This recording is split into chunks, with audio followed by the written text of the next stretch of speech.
Let's go back and look at this. God's desire. Okay? Look, the Lord's commands of moral laws, which are established by God's decrees, his sovereignty. The commands can't change. Be holy as I'm holy. Be perfect as I am perfect. Don't steal. Don't kill. Those never change. Honor your parents. Love the Lord your God with all your heart, mind, soul, and strength. Love your neighbor as yourself. Love the brethren. None of that ever change. But the moral laws proceed from that. Because if you love God with all your heart, mind, soul, and strength, you won't steal. If you love your neighbor as you love yourself, you won't kill your neighbor. If you love the brethren, then you won't lie against your brethren. You see how the moral side of God's laws fits perfectly with the sovereign side of God's commands and decrees. Now, the commands can be resisted, and they are. They can be rebelled against.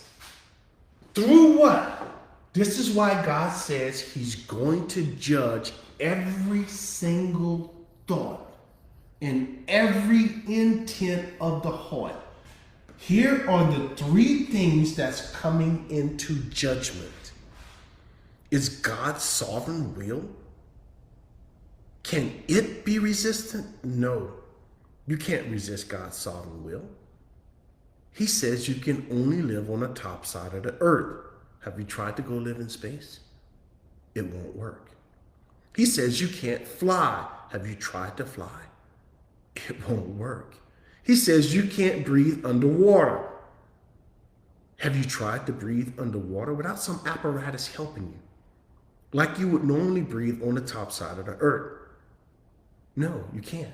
You go into space, you can't breathe like that. Can you walk in space like you can walk on the earth? No. Can you live underground without building some big shelter and pumping in stuff from the top side of the earth down into underneath the earth where you're living? No. You got to bring in artificial light. You don't need artificial light when you're sitting on top of the earth. You don't even have to build a house. You go lean on trees or whatever. Down there, if you could decide you're going to live underneath the ground, you got to bring everything with you. You see, that's what I'm trying to tell you. Although you think, and I think we can do things against God's sovereignty, you can't, friends. You ever tried to defeat gravity? Go up on the top of a 30-story building and take the first step off. See what happens. See if your sovereign will can change God's sovereign will after the fact. It won't work. That's how you know God is sovereign. But the command to don't kill, people break that and they resist that and rebel against it all the time. The command to don't lie, all of us break that all the time. The command to have holy thoughts as God have holy thoughts, every single one of us break that all the time. Don't be smug. It's okay. I know you break it. Everyone breaks it. That's why you need a Savior.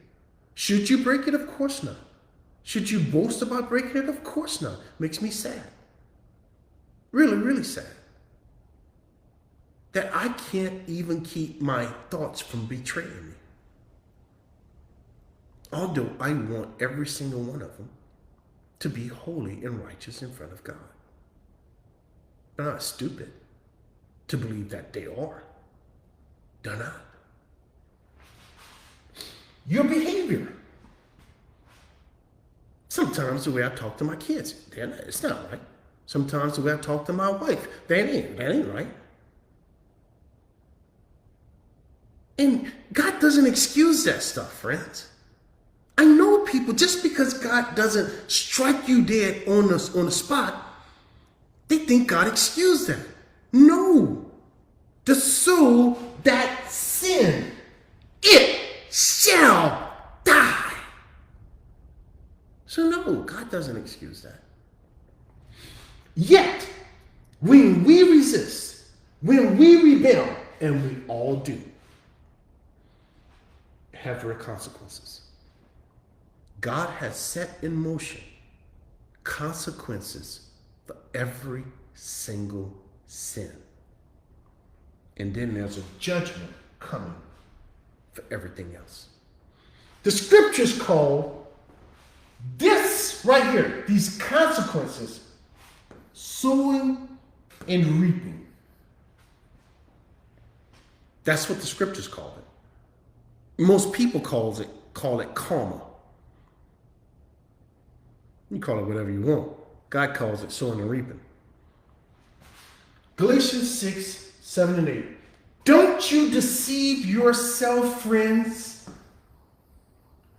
God will never be mocked. That's the sovereignty of God. For whatever a person sows, if you have wicked intents, if you have wicked thoughts, if you have wicked behavior, God says you are going to reap that.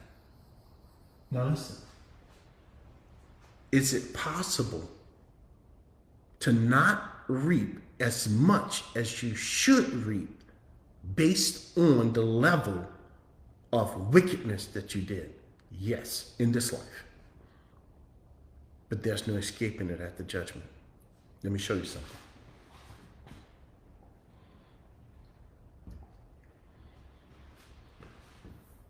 It's just two things I want to show you.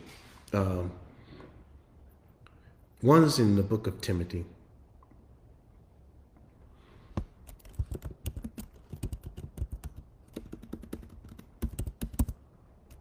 And it talks about some people's sins are can't remember exactly what it says that. Some people's sins are seen and others come later. That is, some people, when they do something, immediately they get a payment. That is, some people, when they kill somebody, they get arrested or they end up dying. Others, nobody ever finds out that they killed this person, right? And then they die, and they never really receive the punishment here on earth that they should have received because nobody was able to figure out that that person killed somebody. Now, that's the big thing.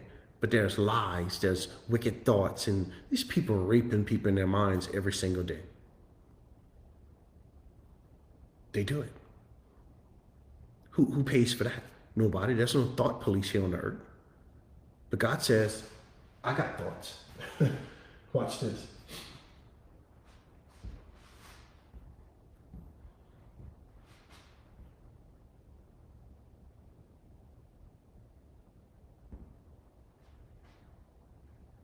Look what God says here.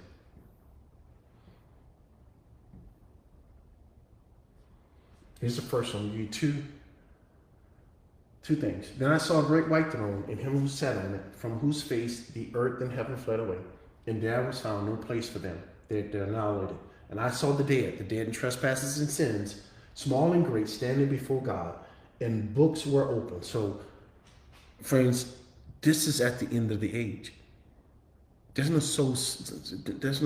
no annihilation. These are people who had already passed away.